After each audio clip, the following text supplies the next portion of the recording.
आवे लागल मजा आवे लागल जब से यारवा लगावे लागल। अच्छा भौजी तोहरा मजा आवेला जब यारवा लगावेला त ए भौजी इहो बता दो कि कितना भीतर ले लगावेला आ जब मजा आवेला तो कहे कह देलू सन छोड़ दी ओ बेरा नु कहे चाही तनी औरी पेली खूब मजा आवता।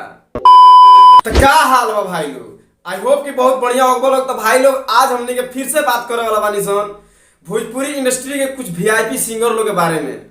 तो भाई लोग वीडियो शुरू से लास्ट ले देखिए लोग, वीडियो में बहुत मजा आवे। तो भाई लोग तोहनी से एगो बात बता दी कि ये वीडियो बनावे के सिर्फ एक ही मकसद बा, तोहनी के हंसे और हंसावे के, ना कि कोई के दिल पे ठेस पहुंचावे। तो वीडियो शुरू से लास्ट ले देखिए लोग और हेडफोन जरूर लगा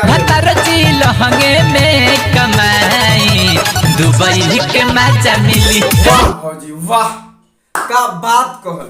अच्छा तो तू अपन भतार के लहंगे में कमाए के बात करता रू। अच्छा तो हमरा ई समझ में नहीं खे आवो कि तू अपन झाट से के बात करता रू कि पेला पेली करे खातिर भतार के सऊदी कमाए नहीं खुजाए दी। लहंगे में कमाई दुबई के महजमील। ए भौजी एगो बात जान लो, अगर भैया जी कमाए बाहर ना जी नु तो उनका लार चाटते रह जेबू। ऐसा टाइम आ जाए नु कि 200 में तू लगू पेलवावे घूम घूम घर ही कुछ के कहरी दुकनिया ना चाही पैसा के बोझा जी। हाँ भौजी सही कहत रू, घर ही दुकान खोलवा लो आ भैया जी के संगे तू बेचत रहिय। पता भौजी दुकान कथी के खोली ह, कंडम के दुकान खोली ह, खूब चली। जा तुहार बहन तो भौजी आ सुधर ना जा लगन कुछ सुंदर लहंगा में कमाए के रही तो का बात रही। इतना लोग मेहनत का करे लहंगे में कमात रहे दिन भर घुस के। बात तो सही है। लहंगा उठवा के गुदी करेला लहंगा उठा के गुदगुदी करेला। अरे तोरी बहन तो ई कौन गाना हो, एकरा से अच्छा रही कि गा दे तो लहंगा उठा के झाट से रहेला। तोहार बहन तो तोहरा इनामो मिल जाई। आ इनाम जान तर तोहरा का मिली, एक एगो झाट उखाड़ के लोगवा तोहरा के दे दी। जा तोहार बहन चो बड़ा हरामी हो बेटा। ओके गूगल बेबी कैसे होता है? बेबी के लिए इंजेक्शन लेना होता है। अरे तोहार बहन चो भौजी तोहरा पता नहीं है कि बेबी चाहे बेबा क्या पड़े हो खेला। तोहार देह देखला से तो लागत है कि 4-5 गो बेबी चाहे बेबा हो गल होई असन।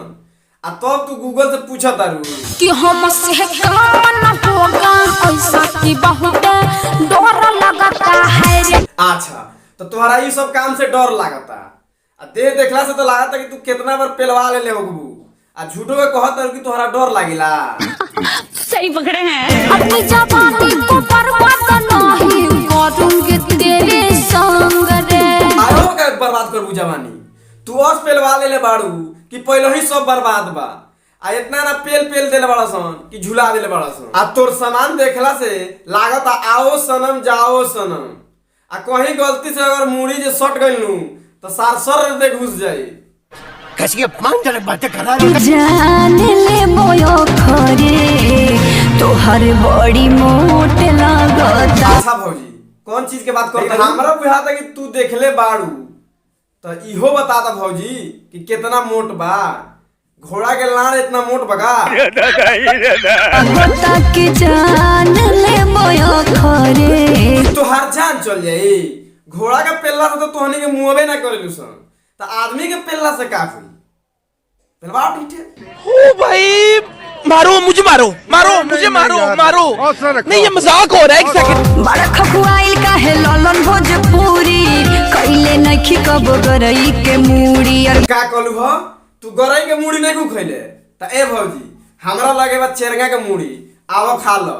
मुंह में धीरे से चिसबू नु तो सर दे रस चल जाई आ धीरे धीरे चूसी हो। आ ना तो कहीं एक बैग मुंह में रस गइल नु तो सरक जाई। आ जब सरक जाई नु तो गाने में पटाखा फेंक दे। देखा आपने लापरवाही का नतीजा है। आवे लागल मजा आवे लागल जब से यारवा लगावे लागल। अच्छा भौजी तोहरा मजा आवेला जब यारवा लगावेला तो ए भौजी इहो बता दो कि कितना भीतर ले लगावेला। आ जब मजा आवेला तो कहे कह देलू सन छोड़ दी ओ बेरा नु कहे चाही तनी औरी पेली खूब मजा आवता। आ जब तनी अनका चाहे पेल देवलो सन तब कहे लागेलू सन मुझे अपने घर जाना है। तो भाई लोग आज के वीडियो यहीं समाप्त करते नहीं, तो हमने मिले थे फिर एगो नेक्स्ट वीडियो में। अगर चैनल पे नया बा लोग तो सब्सक्राइब भी कर लो यार। अगर वीडियो अच्छा लगा तो लाइक भी कर दियो लोग और शेयर कर दो भाई। गर्दा उड़ा लोग गर्दा भाई के चैनल बा। तो मिले हमने छोट वीडियो में नेक्स्ट वीडियो में, तब तक ला